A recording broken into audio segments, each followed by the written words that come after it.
आखिर ऐसा क्या हुआ कि कभी जय और वीरू जैसी जोड़ी आज एक दूसरे की कट्टर दुश्मन बन चुकी है। शिक्षा जगत में ये दोनों ही नाम काफी चर्चा में हैं। कॉम्पिटिटिव एग्जाम्स की तैयारी करवाते हैं, लेकिन इनमें से भी खान सर ज्यादा फेमस हुए। कौन है वो खान सर का दोस्त जो बन गया है दुश्मन? खान सर क्या गिरफ्तार होंगे? पटना एसएसपी की बनाई हुई टीम अगला एक्शन क्या लेने वाली है? ये सभी विषय इस वीडियो में शामिल रहेंगे। दरअसल गरीब स्टूडेंट्स के लिए किसी मसीहा की तरह सामने आए खान सर उर्फ फैसल खान की मुश्किलें अब बढ़ने वाली हैं। तमाम विरोधों के बावजूद खान सर उर्फ फैसल खान की तरफ से ना तो कोई अग्रिम जमानत दी गई अर्जी और ना ही कोई गिरफ्तारी देने के ही मूड में वो नजर आ रहे हैं। नमस्कार, मैं हूं आशीष त्रिपाठी आपके साथ। और जैसा कि हमने शुरू में जिक्र किया था कि कौन है वो खान सर का दोस्त जो इस वक्त बना हुआ है उनके लिए मुसीबत। पटना एसएसपी ने 5 सदस्यीय टीम का गठन किया और इस टीम में टाउन डीएसपी 1 और टाउन डीएसपी 2, कदमकुआं थाना प्रभारी, पीरबहोर थाना प्रभारी और गांधी मैदान थाना प्रभारी शामिल हैं। यहां एक 5 सदस्यीय टीम फैसल खान की गिरफ्तारी को लेकर एक्टिव भी हो चुकी है। फैसल खान की गिरफ्तारी नहीं होने पर पुलिस पर सवाल उठने लगे हैं।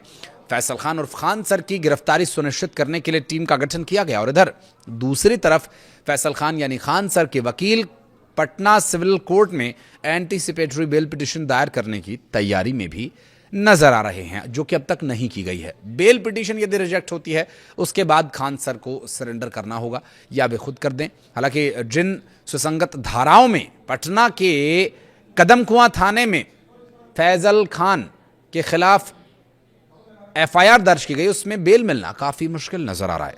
आपको बता दें कि खान सर की एफआईआर हुए करीब 2 से तीसरा दिन शुरू हो चुका है और 2-3 दिन बीत जाने के बाद भी उनकी गिरफ्तारी अभी तक नहीं हुई है। फैसल खान उर्फ खान सर पर उनके वकील ने भी बेल के लिए सिविल कोर्ट पहुंच करके अर्जी के लिए प्रयास किया था। हालांकि वो प्रयास पूरा हुआ या नहीं हुआ, लेकिन उनका एंटीसिपेटरी बेल फाइल नहीं हो सका था।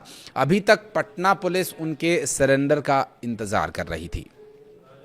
पुलिस ने अपनी एक्टिविटी में बदलाव किया है और अब उनकी गिरफ्तारी के लिए टीम का गठन भी हो चुका है और अब बहुत जल्द खान सर की गिरफ्तारी भी हो सकती है। अभी तक पटना पुलिस उन्हें गिरफ्तार करने के मूड में नहीं दिख रही थी, उनके सरेंडर का इंतजार कर रही थी।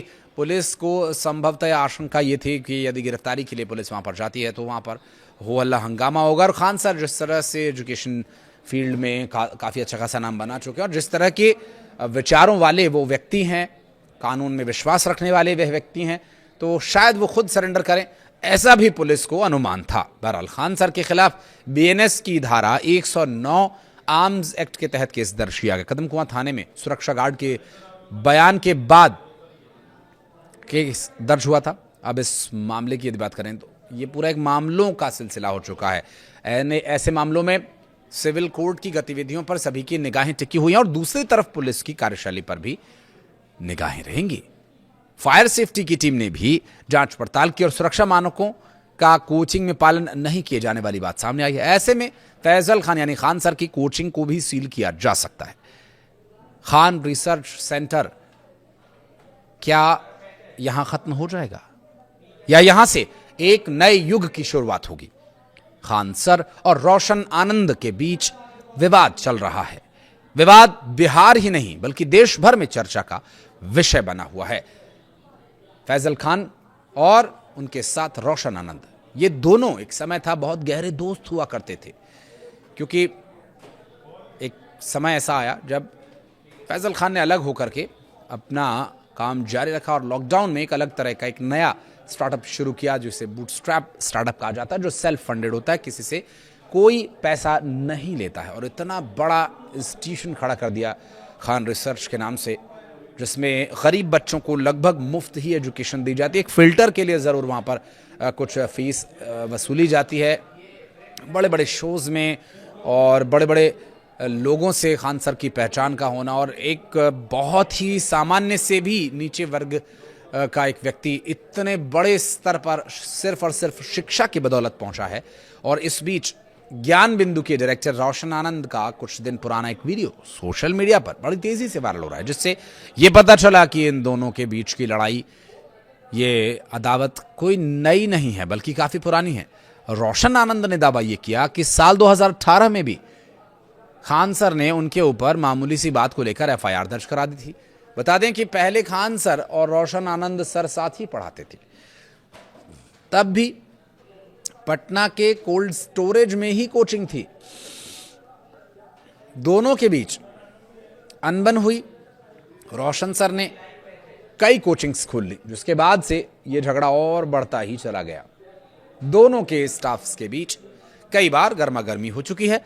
अब लोग ये चर्चा करने लगे हैं कि किसी वक्त साथ रहने वाले दोस्त आखिर क्यों एक दूसरे को फूटी आंख नहीं सुहा रहे। दरअसल इसके पीछे आशंका यह है कि रोशन आनंद जो एक महत्वाकांक्षी व्यक्ति हैं, वो लोगों को पढ़ाना तो चाहते थे लेकिन सेवा के रूप में नहीं। जिस तरह से पूरे देश भर में शिक्षा माफिया काबिज है और जो उनकी स्ट्रैटेजी होती है लगभग वैसी ही स्ट्रैटेजी, ऐसा आरोप खान सर के समर्थकों के द्वारा लगाया गया कि उन्हीं के नक्शो कदम पर रोशन चलना चाहते थे, जबकि खान सर का कहना यह था कि गरीबों तक शिक्षा पहुंचाना हमारा लक्ष्य होना चाहिए। बहरहाल इस पूरे मामले में राजनीतिक बयानबाजियां भी सामने आने लगी हैं। संजय निरुपम ने कहा कि कोई भी व्यक्ति कानून से ऊपर नहीं है, चाहे वह शिक्षक हो, प्रोफेसर हो, डॉक्टर हो, इंजीनियर हो या वकील। रोशन आनंद पर आरोप लगा तो उन्हें गिरफ्तार किया गया, अब खान सर पर आरोप लगा है तो उन्हें भी गिरफ्तारी देनी होगी। यदि किसी ने अपराध किया है तो उसे कानून के अनुसार ही सजा भुगतनी होगी। पटना के कोचिंग संस्थान बहुत प्रसिद्ध हैं, यहां गरीब बच्चों को मुफ्त या कम फीस में प्रतियोगी परीक्षाओं की तैयारी करवाई जाती है। ऐसे में यहाँ के दो कोचिंग संस्थान, एक रोशन का, दूसरा फैजल का, दोनों के बीच गंभीर विवाद चल रहा है। अब फैजल खान का कोचिंग संस्थान है, उनका जो दोस्त या अब जो दुश्मन बन चुका है रोशन आनंद का कोचिंग संस्थान है। और दूसरे कुछ समय से इस बारे में बार बार कयास और चर्चाओं का दौर जारी है, हालांकि बहुत पहले से ये विवाद बन रहा है, ऐसी बातें सामने आई। कुछ दिन पहले ही दोनों संस्थानों के बीच एक विवाद हुआ था। खान सर ने आरोप लगाया था कि रोशन के ज्ञान बिंदु कोचिंग संस्थान से जुड़े लोगों ने उन पर गोली चलवाई।